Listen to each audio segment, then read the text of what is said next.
घरवा से बुक कके अहिनी जगाड़ी सावन के हटे पहिला सोमारी चली नहीं बलमुआ। घरवा से बुक कके अहिनी जगाड़ी सावन के हटे पहिला सोमारी लेकिन ना घूमी हमके भावर पिया कान्हा पधौली कावर पिया तबे नु बड़ी पावर पिया कान्हा पधौली कावर पिया तबे नु बड़ी पावर पिया।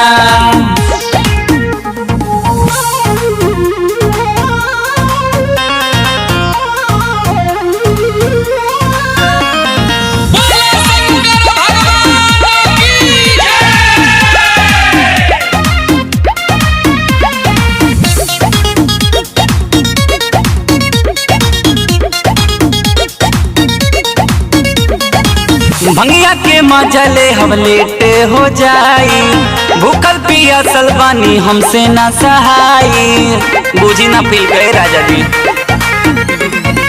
भंगिया के मजा ले हम लेटे हो जाई भूखल पियासल बानी हमसे ना सहाई बुझिला रौरा के टावर पिया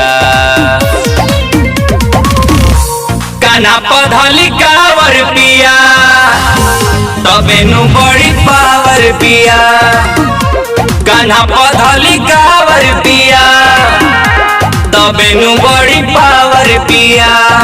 चलिए बलमुआ बोलबम बोला